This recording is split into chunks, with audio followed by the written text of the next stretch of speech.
السلام علیکم خواتین و حضرات،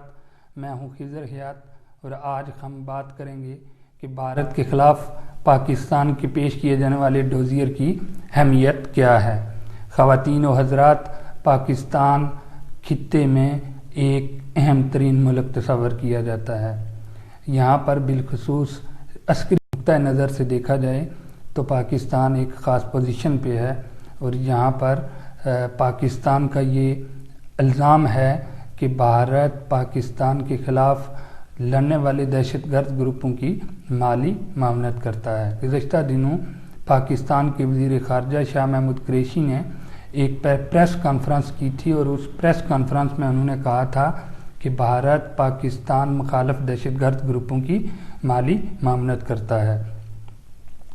خواتین و حضرات، یہ ایک بہت ہی سیریس ایلیگیشن ہے، اور اس حوالے سے اگر دیکھا جائے تو پاکستان دہشت گرد گروپوں کے خلاف لڑتے ہوئے ابھی تک اپنے 80,000 سے زیادہ شہریوں کی قربانی دے چکا ہے۔ اس کے علاوہ پاکستان کی معیشت تباہ ہو چکی ہے، پاکستان کی سیاست داغدار ہو چکی ہے، پاکستان بین الاقوامی سطح پہ مجبور اور محکوم ہو چکا تھا۔ بہرحال پاکستان نے یہ جنگ انتہائی بہادری کے ساتھ لڑی اور دہشت گرد گروپوں کو پسپا کیا۔ چونکہ جب ہم بات کرتے ہیں کہ بھارت دہشت گرد گروپوں کی مالی معاونت کرتا ہے تو اس سے مراد یہ ہے کہ افغانستان میں موجود تحریک طالبان پاکستان اور داعش یہ ایسی خوفناک اور دردناک تنظیمیں ہیں جو کہ خون و کشت کی لڑائی میں جنہوں نے پاکستان کے 80,000 شہریوں کو اچک لیا ہے۔ خواتین و حضرات، پاکستان کے پاس اس وقت یہ کہنا کہ بھارت دہشت گرد گروپوں کی مالی معاونت کرتا ہے یہ بہت ہی اہم ہے، اور اس حوالے سے گزشتہ دنوں پریس کانفرنس میں شاہ محمود قریشی نے یہ کہا تھا کہ ہم ایک ڈوزیر اقوام متحدہ کے ساتھ شیئر کرنے جا رہے ہیں۔ اسی اسنا میں پاکستان کے اقوام متحدہ میں سفیر نے سیکرٹری جنرل آنتونیو گوتریو کو ایک ڈوزیر پیش کیا ہے، اور ڈوزیر میں یہ بتایا گیا ہے کہ بھارت کس طریقے سے پاکستان مخالف دہشت گرد گروپوں کی مالی معاونت کر رہا ہے، اور اس کے ساتھ ساتھ یہ بھی بتایا گیا ہے کہ بھارت دہشت گرد گروپوں کے ساتھ کس طریقے سے رابطے میں ہے، اور اس کی آڈیو اور کچھ ویڈیوز بھی اس ڈوزیر میں شیئر کی گئی ہیں۔ خواتین و حضرات، یہ بات یاد رکھنے والی ہے کہ ہمیشہ سے بھارت کی کوشش رہی ہے کہ وہ پاکستان کو ڈی اسٹیبلائز کرے، اور بالخصوص یہ حکومت جو کہ RSS کی کاربند ایک حکومت ہے، اس نے تو بالکل پاکستان کے وجود کو ختم کرنے کا تہیہ کیا ہوا ہے۔ بہرحال اس حوالے سے اگر دیکھا جائے تو پاکستان کا ایک پہلو یہ ہے کہ پاکستان نے یہ الزام لگایا ہے بھارت پہ، اور یہ جو ڈوزیر اقوام متحدہ میں پیش کیا گیا ہے اس کو بہت اہمیت دی جا رہی ہے، اور اس حوالے سے اقوام متحدہ کے سیکرٹری جنرل نے یہ کہا ہے کہ میں اس ڈوزیر کو پڑھوں گا اور اس کے بعد میں بھارت کے خلاف کارروائی بھی کروں گا، چونکہ بھارت یہ الزام لگاتا ہے کہ پاکستان کشمیر کے اندر انسرجنسی کرتا ہے، اور پاکستان کی دہشت گرد گروپ کشمیر میں مقبوضہ کشمیر کے اندر بالخصوص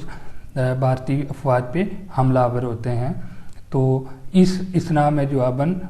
بھارت پاکستان کو افغانستان کے ذریعے ڈی اسٹیبلائز کرنا چاہتا ہے۔ دوسری جو اہم ترین بات یہ ہے کہ بھارت کا بیسیکلی سب سے بڑا مسئلہ پاکستان کا سی پیک ہے، اور دوسرا افغان امن معاہدہ ہے۔ افغان امن معاہدے کو اگر دیکھا جائے تو یہ معاہدہ بیسیکلی افغانستان کی حکومت اور افغان طالبان کے درمیان ہوا ہے، جس کی سرپرستی امریکہ نے کی تھی، اور پاکستان نے اس امن معاہدے کو سر انجام دلوانے میں بہت اہم رول ادا کیا تھا۔ بھارت کی یہ درینہ خواہش ہے کہ افغان طالبان کو زیادہ سے زیادہ ریسٹرکٹ کیا جائے، اور حکومت افغانستان کے ساتھ اپنے تعلقات قائم کر کے، اپنے مضبوط مراسم قائم کر کے پاکستان کو افغان بارڈر کے ساتھ بھی انگیج کیا جائے۔ دوسرا جو اس کا اہم ترین مقصد یہ تھا کہ سی پیک ایک ایسا شاندار پروگرام ہے جس کے بارے میں یہ کہا جاتا ہے کہ یہ خطے کی تقدیر بدل کے رکھ دے گا۔ بھارت کسی طور نہیں چاہتا کہ پاکستان معاشی طور پر مضبوط اور ایک مستحکم ملک ہو۔ اسی اسنا میں بھارت کی یہ دو خواہشات ایسی ہیں جن کی بنا پہ بھارت کروڑوں روپے خرچ کر رہا ہے۔ اگر ڈوزیئر کی بات کی جائے تو ڈوزیئر میں پاکستان نے یہ ٹرانزیکشنز کے حوالے سے بات کی ہے اور اس کے سیریس ثبوت بھی اقوام متحدہ کے ساتھ شیئر کیے گئے ہیں، جس میں یہ کہا گیا ہے کہ بھارت کس طریقے سے دہشت گرد گروپوں کی مالی معاونت کر رہا ہے۔ اگر ہم اس سارے معاملے کو قریب سے دیکھیں تو ہم اس نتیجے پر پہنچیں گے کہ بہرحال بھارت خطے میں جنگ کے خاتمے کی طرف راغب نہیں ہے، بلکہ وہ جنگ کو مزید طویل سے طویل کرتا جا رہا ہے، جس کا مقصد بنیادی طور پر یہ ہے کہ خطے میں کسی طور بھی کوئی بڑی تبدیلی رونما نہ ہو سکے، لوگوں کی زندگیاں نہ بدل سکیں، اور اس اسنا میں بالخصوص کشمیر کا بہانہ بنا کر بھارت خطے میں ایک نئی جنگ چھیڑنا چاہتا ہے۔ اگر ہم اس سارے کا تجزیہ کچھ الفاظ میں کریں تو یوں ہوگا کہ یہ پھر بھارت کے رسپانس میں آ کر پاکستان بھی کچھ اقدام ایسے کر سکتا ہے جس کی وجہ سے بھارت کے اندر انارکی اور انتشار پھیلے گا، تو پھر دونوں ممالک آمنے سامنے آ جائیں گے، تو جس کی وجہ سے ایک بڑی جنگ ہو سکتی ہے، اور یہ جنگ روایتی نہیں ہوگی بلکہ غیر روایتی ہوگی، اور اس جنگ کی وجہ سے بہت سے دیگر پڑوسی ممالک کو اور دنیا کو اس کا خمیازہ بھگتنا پڑے گا۔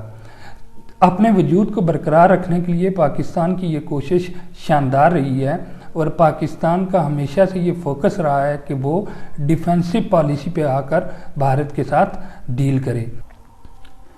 پاکستان نے ہمیشہ دفاعی سطح پہ اپنے معاملات کو سر انجام دیا ہے، جیسا کہ اگر 27 فروری 2019 کو دیکھیں تو پاکستان نے ایک دفاع میں ریئیکٹ کیا تھا۔ بھارت کی پالیسی جارحانہ پالیسی ہے، اور یہ پالیسی اس کے بارے میں بین الاقوامی میڈیا بھی کہہ چکا ہے کہ یہ بہت ہی خطرناک ہوگا اگر بھارت اپنے رویے میں کوئی خاطر خواہ تبدیلی نہیں لاتا۔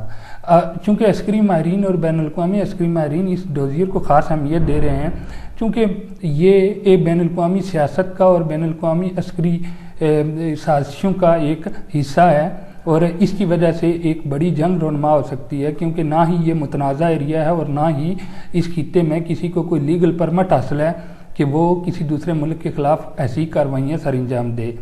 تو اس حوالے سے اگر دیکھا جائے تو پاکستان ایک مضبوط پوزیشن پہ موجود ہے، اور پاکستان کو چاہیے یہ کہ وہ زیادہ سے زیادہ بھارت کو ایکسپوز کرے اور بھارت کے کالے کرتوتوں کو سب کے سامنے لائے، کیونکہ بھارت اس طریقے کے اوچھے ہتھکنڈے استعمال کر کے بالخصوص کشمیر کے اندر، مقبوضہ کشمیر کے اندر، آزاد کشمیر کے اندر انسانی حقوق کی پامالیوں کو چھپانے کی کوشش کر رہا ہے، جس کا بہرحال فائدہ بھارت کو ہو رہا ہے اور بھارت اس میں کامیاب ہو رہا ہے۔ اگر اسی طریقے کی کاؤنٹر اسٹریٹجیز کو اپنایا جاتا رہا تو ایک دن ضرور ہوگا کہ بھارت بھی ایک کسی کٹہرے میں کھڑا ہوگا اور بھارت کی بھی خوب سرزنش ہو سکے گی۔